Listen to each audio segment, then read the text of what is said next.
Bonjour à tous nos Éphésiens, comme j'aime appeler ceux qui fréquentent nos assemblées à Espace Foi sans frontières. Éphésiens, oui. Il est dimanche matin, le 12 avril, et c'est le dimanche de Pâques. Alors je voudrais vous souhaiter à toutes et à tous une très joyeuse Pâques aujourd'hui.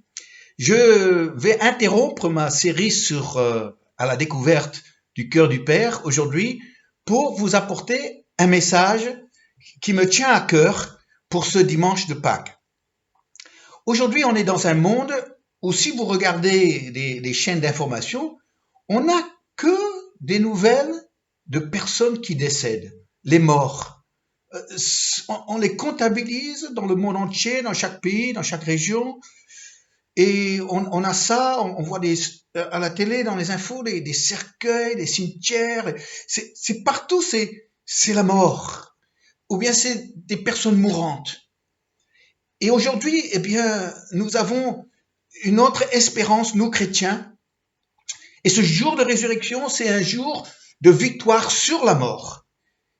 Et combien il est important de se rappeler de ça dans cette période où dans le monde entier, nous pensons et nous parlons tous les jours de ce drame du coronavirus. Aujourd'hui, c'est le dimanche de Pâques. Je vais vous parler sur la résurrection. Comme titre de mon message, je donnerai comment ressusciter les morts. Alors là, c'est lancé depuis le départ. Oui, dans la Bible, il y a plusieurs cas de personnes qui sont ressuscitées. Alors, dans l'Ancien Testament, nous avons Élie, qui a ressuscité le fils d'une veuve. Il y a Élisée, lui aussi, qui a ressuscité un jeune garçon qui est décédé. Et en plus, quand lui-même est mort, il y a un cadavre qui a été jeté en vitesse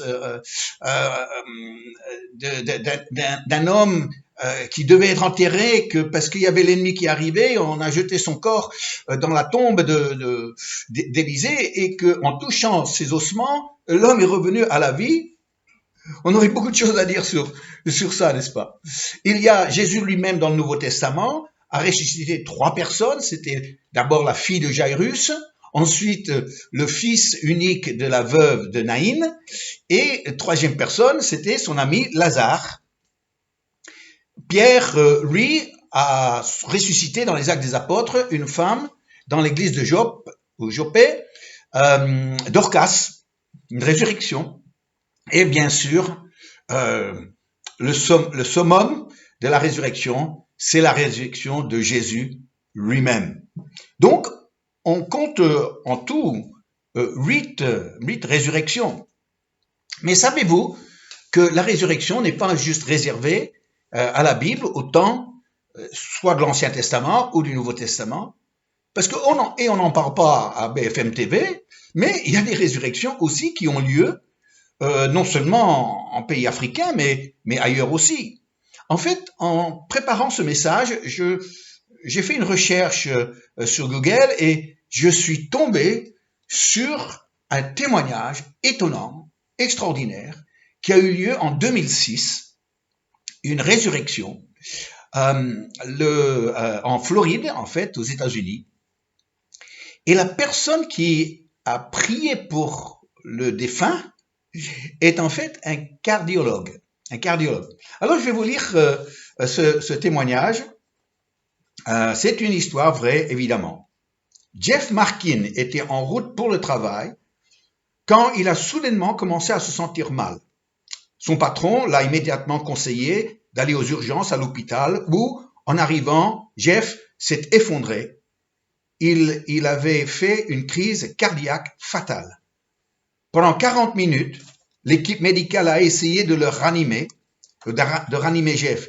Ils l'ont électrochoqué une douzaine de fois et il n'y a pas eu de réponse.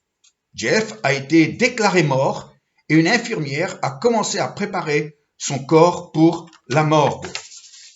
Le cardiologue, Dr. Crandall, a mis à jour ce dossier Et dès que sa note a été complétée, il est sorti par la porte des urgences et a soudainement entendu une voix lui parler. « Retourne et prie pour cet homme. » Le docteur Crandall a voulu ignorer cette voix, pensant par lui-même « Comment puis-je prier pour cet homme? Il est mort. Il est parti. Il n'y a plus de vie en lui. » Mais alors qu'il s'éloignait, il entendit de nouveau la voix. « Retourne et prie pour cet homme. » Le médecin qui était chrétien a pensé « Je dois honorer le Seigneur. » Et il est retourné dans la salle où était allongé le corps. L'infirmière l'a regardé en pensant « Mais que faites-vous ici ?» Le docteur Crandall se mit à côté du cadavre et commença à prier. « Mon Dieu, mon Père, l'âme de cet homme est perdue, fais-le revenir de la mort. » Un autre médecin est entré dans la pièce et le docteur Crandall a dit « Choquez cet homme encore une fois. » Le médecin a refusé. « Je ne peux pas le choquer, il est mort, il n'y a plus de vie en lui, il est parti. » Le docteur Crandall a insisté pour qu'on le choque une fois de plus. Comme le docteur Crandall était très respecté dans cet hôpital, sa demande a été acceptée et Jeff a été choqué une fois de plus. Immédiatement, son cœur a commencé à battre. Un battement de cœur instantané, parfait et régulier, qu'il n'avait jamais vu auparavant. L'infirmière a crié « Mais qu'avez-vous fait ?» Jeff a commencé à respirer et à bouger ses doigts. Il a immédiatement été transféré au service des soins intensifs. 3 jours plus tard, Jeff s'est réveillé, sans aucun signe de lésion cérébrale ou séquelles par rapport aux organes vitaux. Le docteur Crandall a demandé à Jeff « Où étais-tu ce jour-là que j'ai prié pour toi ?» Jeff a répondu « Docteur Crandall, j'étais dans le noir total et j'étais tellement déçu. J'étais seul pour l'éternité. » Le docteur Crandall a encouragé Jeff à ouvrir son cœur à Dieu, ce qu'il a fait. Ce fut un moment très émouvant. Il est devenu chrétien et partage son témoignage publiquement de ce que Dieu a fait pour lui. N'est-ce pas merveilleux, un témoignage comme ça? Et c'est pas le seul qui va dans ce sens, mais on n'en parle pas. Pourtant, cette puissance de résurrection par le nom de Jésus, par le moyen de la prière, est encore une réalité aujourd'hui. La résurrection, ça fait partie du message clé, du cœur du message même du chrétien. Paul dit que si finalement Jésus n'était pas ressuscité, eh bien notre foi est vaine. Il dit nous sommes les hommes les plus malheureux sur cette terre d'avoir été trompés à ce point-là. Notre vie chrétienne n'a plus aucun sens si Jésus n'était pas ressuscité. Et on découvre que un des aspects fondamentaux de la vie chrétienne, du message chrétien, c'est qu'au dernier jour, les morts ressusciteront pour le jugement final, pour certains pour la condamnation et pour d'autres pour la récompense. Une des résurrections qui a eu lieu, et j'en ai fait mention il y a quelques instants, c'était lorsque Élisée a ressuscité un jeune garçon d'entre les morts. La mère avait aménagé une chambre pour le prophète qui passait devant chez eux de temps en temps. Donc il avait son lit à lui. Élisée était parti en voyage lorsque le jeune fils de cette femme est décédé, est mort. Et cette femme, elle croyait au fond de son cœur que c'était pas la fin pour son fils. Elle a pris le corps sans vie de son fils, elle l'a monté, elle l'a placé sur le lit du prophète Élisée. Et ensuite, elle est allée le chercher pour qu'il vienne. J'aimerais vous lire ces quelques versets qui se situent dans 2 Rois, chapitre 4, les versets 32 à 36. Lorsqu'Élisée arriva dans la maison, voici l'enfant était mort, couché sur son lit. Élisée entra et ferma la porte sur eux deux, et il pria l'Éternel. Il monta et se coucha sur l'enfant. Il mit sa bouche sur sa bouche, ses yeux sur ses yeux, ses mains sur ses mains, et il s'étendit sur lui. Et la chair de l'enfant se réchauffa. Élisée s'éloigna, allant çà et là par la maison, puis remonta et s'étendit sur l'enfant. Et l'enfant éternua 7 fois, et il ouvrit les yeux. Élisée appela Géasi et dit, appelle cette Sunamite. Géasi l'appela, et elle vint vers Élisée, qui dit, prends ton fils. Prends ton fils. Quelle confrontation entre la vie et la mort. Un prophète de Dieu, rempli de la vie de Dieu, qui est confronté à un être humain qui est maintenant sans vie. Et dans cette confrontation qu'il allait avoir, le prophète, celui qui était rempli, possédé même de la vie de Dieu, il avait la ferme intention, quand il est monté dans cette chambre, de chasser la mort, de briser la puissance de cette mort sur la vie de ce petit garçon, sur le corps de ce garçon. Et il va faire quelque chose qui est tout à fait particulier. Il va monter sur le corps du garçon, et nous l'avons lu. Il va mettre sa bouche sur la bouche du mort, ses yeux sur les yeux du garçon, qui maintenant ne voyait plus rien, évidemment, et il a mis ses mains sur les mains de ce garçon. C'est un style un peu particulier pour la prière, je vous assure. Et la première réaction que nous lisons, c'est que le corps commençait à réchauffer. C'est plutôt bon signe pour un mort. Parce que quelqu'un qui est mort, toute la chaleur qui était dans son corps que lui donnait la vie, progressivement se vide et la mort produit la froideur. Et là, c'est remarquable, c'est bien parti. Pourquoi? Parce que le corps commence à réchauffer. Le processus de la mort est complètement renversé dans cet instant-là. Alors, est-ce que c'est la fin de l'histoire? Non. Parce qu'un corps qui se réchauffe, c'est pas un corps qui est en vie. Et Élisée le sait très bien, que le combat n'était pas à son terme. La victoire n'était pas encore pleinement acquise. Alors il descend et il fait une pause café. Et il se promène dans la maison, comme ça. Il se prépare et il remonte vers sa chambre. Il ouvre la porte, il la ferme derrière lui. Et de nouveau, il s'allonge sur le corps de ce garçon. La bouche sur sa bouche, les yeux sur ses yeux, les mains sur ses mains. Et le résultat, et ça a dû l'étonner quand même, que tout d'un coup, en plein visage, ce garçon reprend vie en éternuant. C'est comme si la vie maintenant qui était en lui allait forcer le passage bloqué que la mort avait produit dans ce garçon.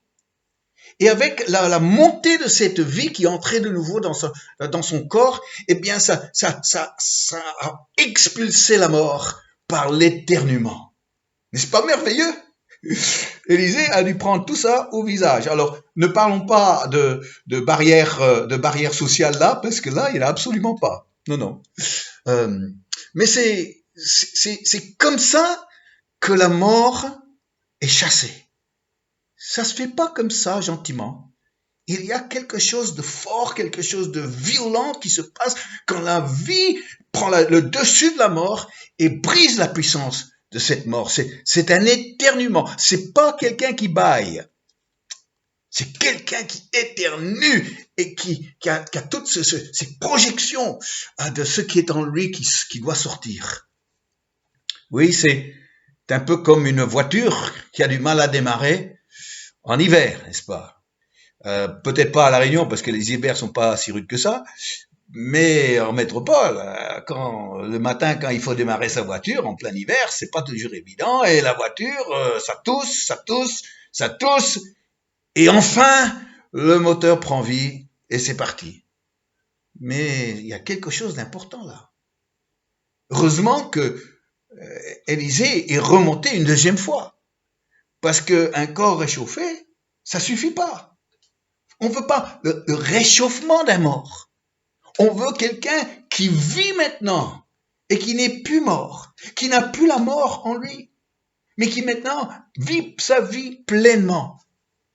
Oh, il y a une leçon à tirer de cette belle histoire, parce que quand je vous dis comment ressusciter les morts, je suis pas là en train de vous dire allez au cimetière et ressusciter quelques morts cet après-midi. Je vous parle de tous ceux qui nous entourent, qui sont spirituellement morts. Quand je parle de spirituellement mort, ça veut dire qu'ils ont pas la vie de Dieu en eux. Non. Ils sont morts dans leur péché. Ils sont morts dans leur ignorance. Ils sont morts dans leur souci de la vie. Ils sont morts dans leur matérialisme. Ils sont morts spirituellement. Mais toi, tu es envoyé comme le prophète de Dieu. Le prophète Élisée qui est rempli de vie pour ressusciter ce mort. Mais comme la femme a placé son enfant sur le lit du prophète, Dieu place ces gens sur notre chemin. À nous de leur communiquer la vie qui est en nous. Le chrétien, lui, il est rempli, dit Paul, de la puissance de la résurrection. En lui vit le ressuscité. Nous avons une bouche qui porte le souffle de vie. Et lorsque nous nous rapprochons de la personne, je sais, c'est peut-être pas le temps d'en parler avec ce confinement, c'est pas un geste à avoir, mais lorsque le chrétien qui porte en lui le souffle de vie met sa bouche sur la bouche de quelqu'un qui est spirituellement mort et souffle, ça veut dire qu'il y a un transfert, une transmission de ce souffle de vie qui est en moi vers la personne qui n'en a pas. Oh, quand j'étais jeune, on nous faisait des cours les premiers soins sur les sauveteurs de mer, et on nous apprenait comment, quand sortait quelqu'un de la mer qui ne respirait plus, comment il fallait positionner la tête, pincer le nez, et comment ça remplir ses poumons d'air et de souffler l'air qui était en nous, de le souffler pour recommencer le processus de respiration dans la personne qui se noyait ou qui était noyée. Oui, le souffle qui est en moi peut redonner la vie à quelqu'un qui n'en a pas. Et ensuite, Élisée a mis ses yeux sur les yeux d'un mort. Ses yeux qui laissent rentrer la lumière. Mes yeux laissent rentrer les images.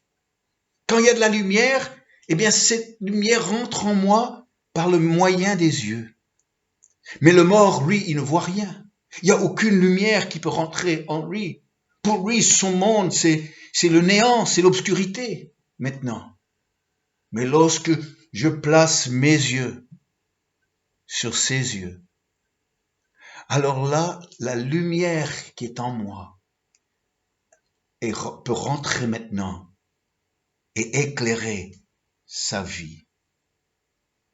Qu'à travers ce que je lui communique, les yeux s'ouvrent, la lumière pénètre et il découvre la réalité de celui qu'il aime.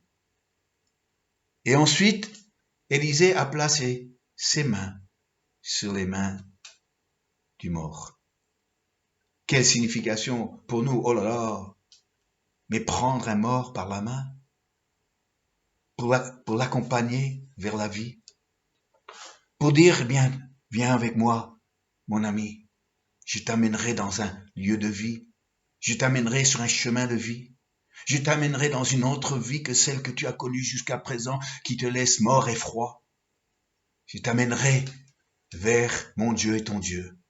Et tu découvriras avec lui combien il est bon de vivre, qui vit en soi la vie éternelle, cette puissance de la résurrection. Quand on place sa bouche sur la bouche d'un mort spirituellement, quand on place ses yeux sur les yeux de celui qui n'a pas de lumière qui rentre en lui, quand on place ses mains sur les mains d'un mort, la première chose qui se passe, c'est qu'il y a réchauffement. Le cœur commence à se réchauffer. La froideur est remplacée par la chaleur dans la vie de cette personne. L'espérance peut commencer à venir, mais c'est pas fini. C'est pas parce que la personne ressent des choses dans son cœur que la vie, elle est installée, qu'il est revenu à la vie. Ah non, il y aura besoin de revenir. Il y aura besoin d'une deuxième couche. Il y aura besoin, pas d'insister dans le sens qu'on s'impose, mais de comprendre que c'est pas parce qu'il y a un petit changement que c'est gagné. Mais en fait, il faut aller jusqu'au bout des choses. Il faut aller jusqu'à ce que les yeux s'ouvrent, jusqu'à ce que le souffle revienne, jusqu'à ce que ce mort se lève de son lit.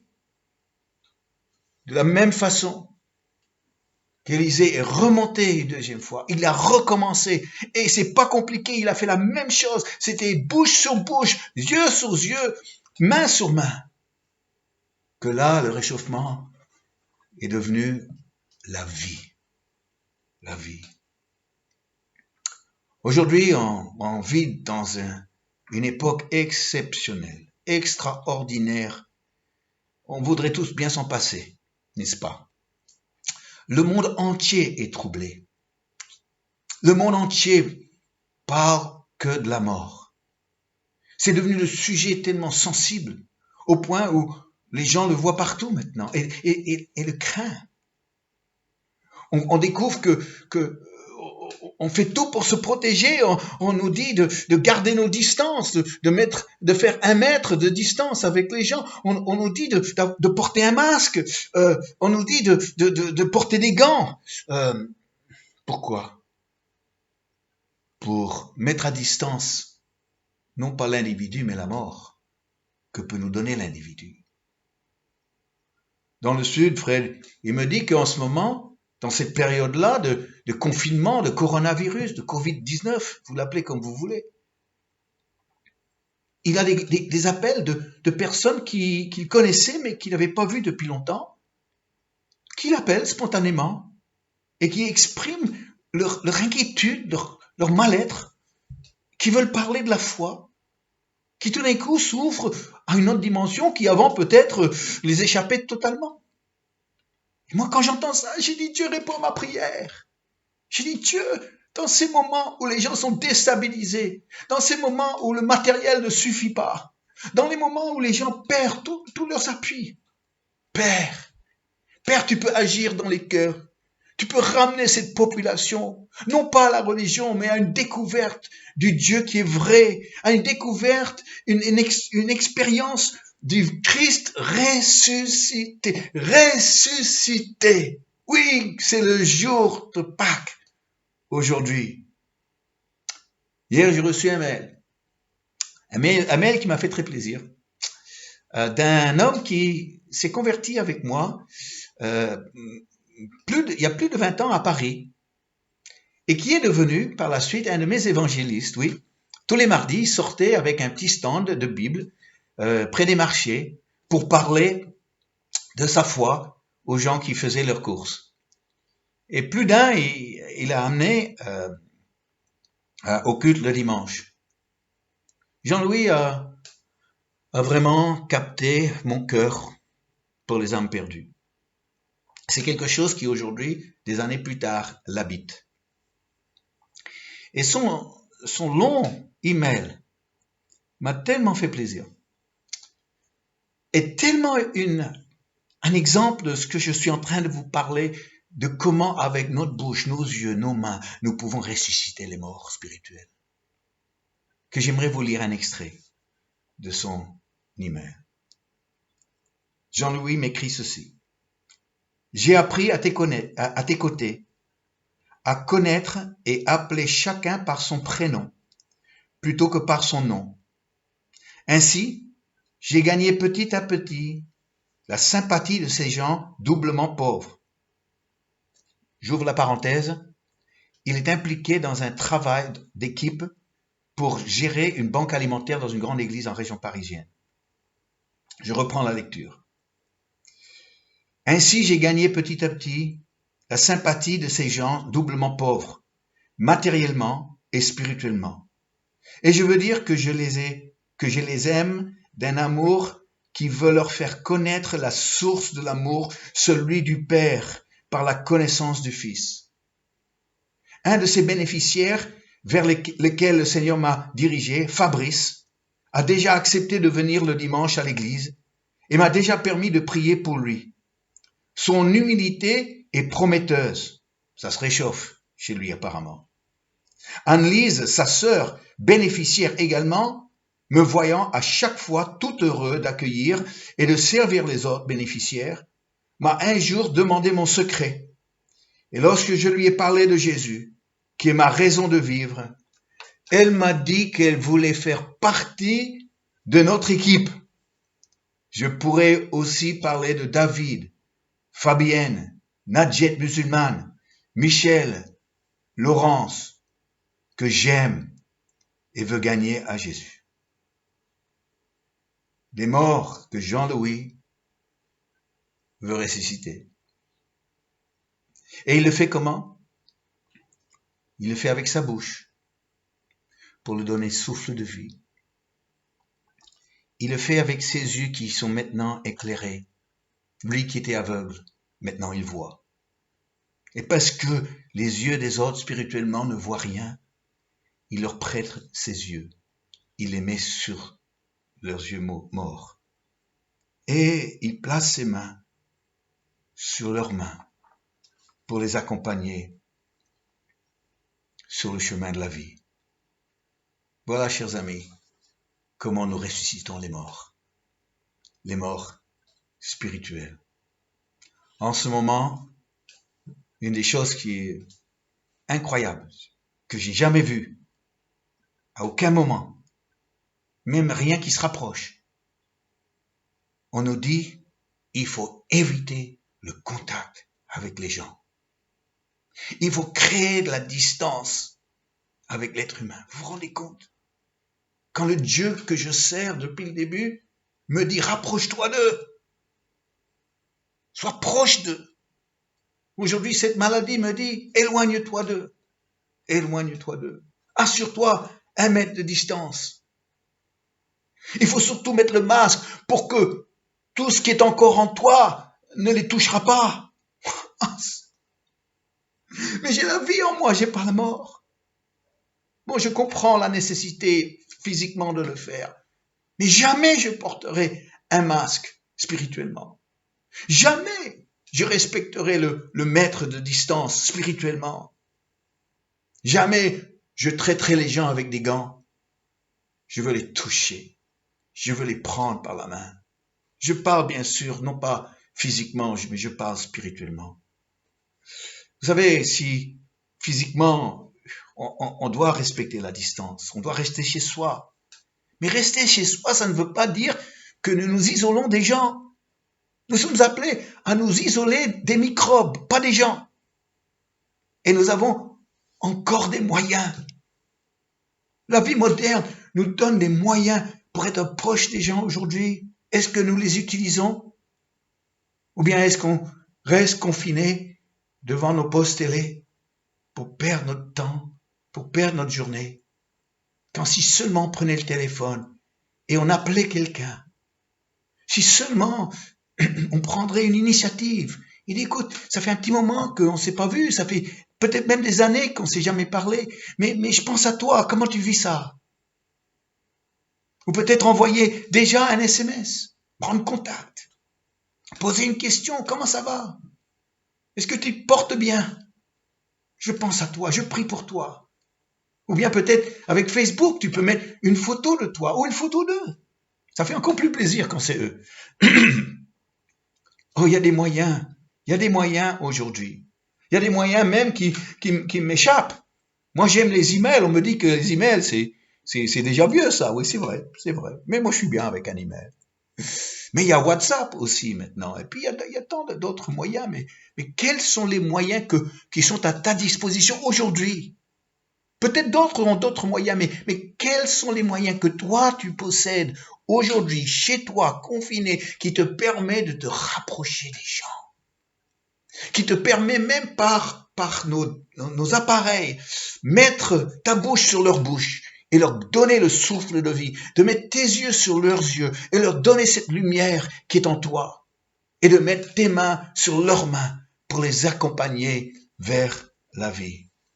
Oh, oui, des gens morts resteront morts, sauf s'il y a un Élie qui vient et qui s'allonge sur eux.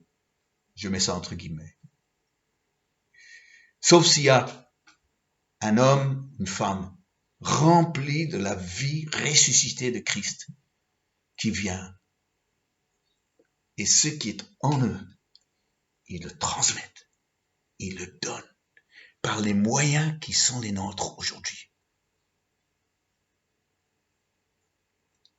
Et là, nous allons être étonnés de ce que Dieu, dans sa sagesse, dans sa capacité de transformer le mal en bien, on va être étonné de voir même le salut des âmes à distance, même en respectant le Maître.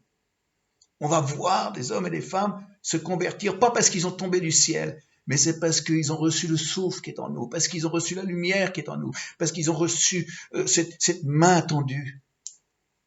Oui, chers amis, comme Jean-Louis, il a dit plusieurs reprises, je les aime, je veux les gagner à Jésus. Oui, oui, bravo, je suis vraiment fier de toi. Oui, je suis vraiment fier de toi. Tu as vraiment capté le cœur du Père. Je le crois.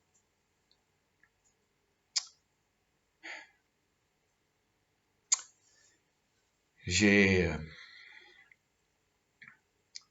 vivement le désir de vous retrouver, chers Éphésiens.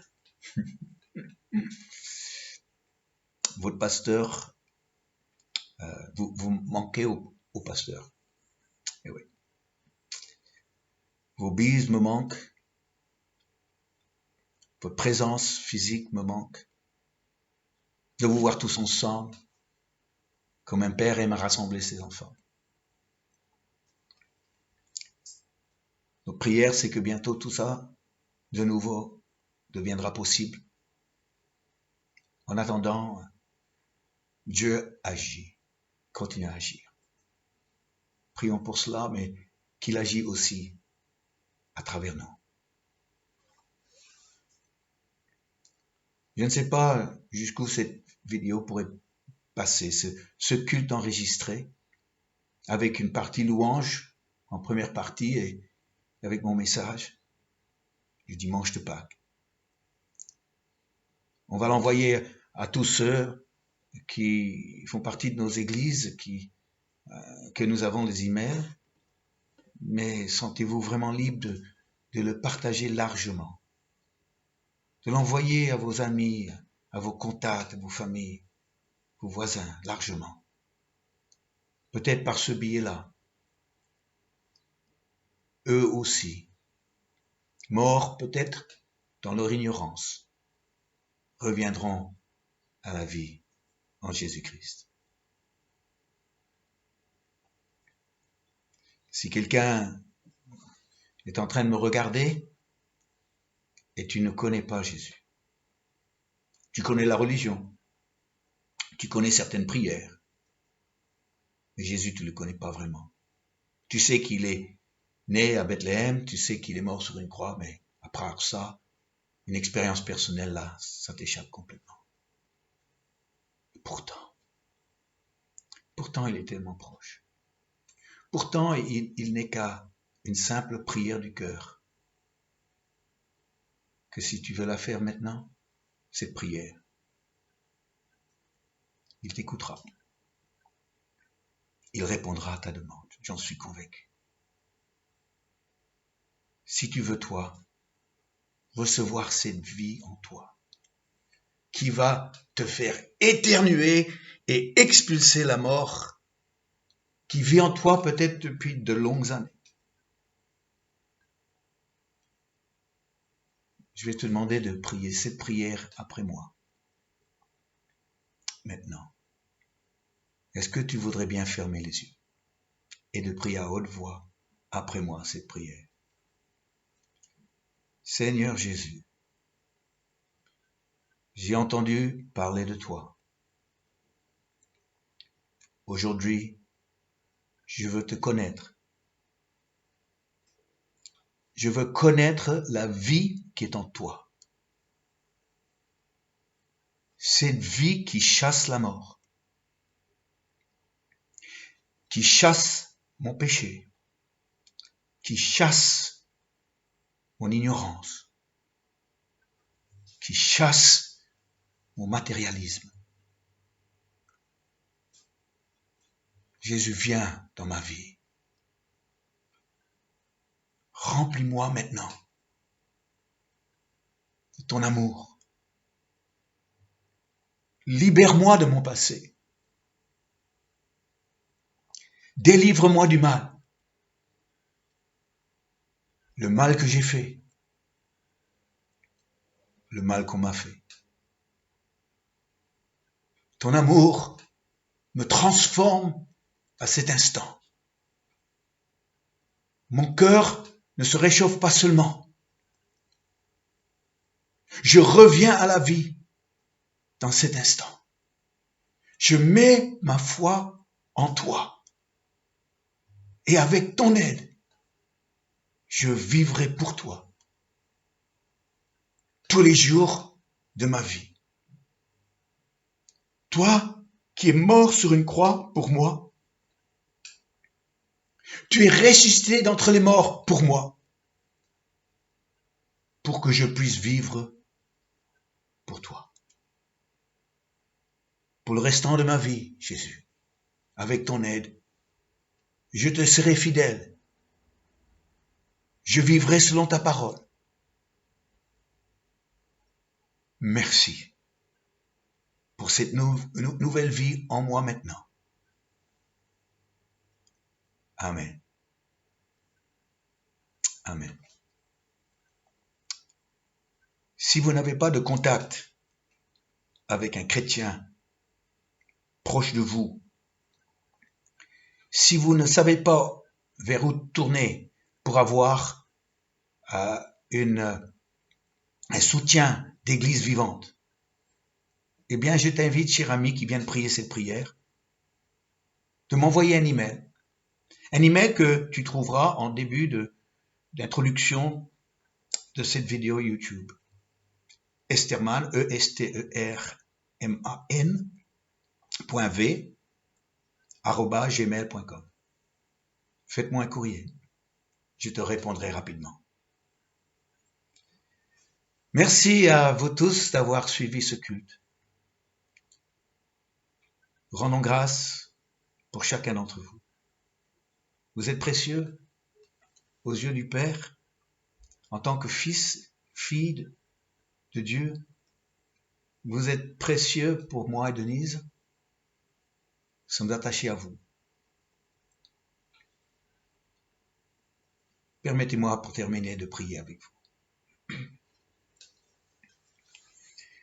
Père, maintenant je veux prier pour tous mes amis qui regardent cette vidéo et suivent ce culte de jour de Pâques.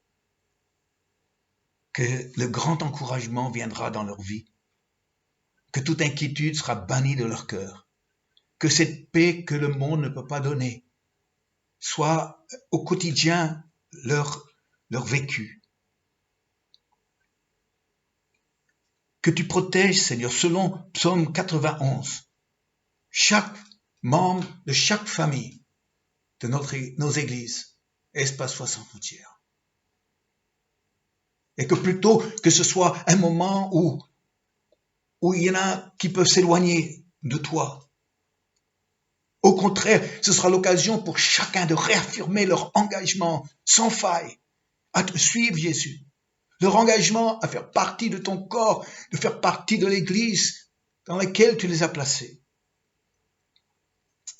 Merci, car à travers ces moments, tu peux faire une œuvre que tu ne pouvais pas faire en temps normal.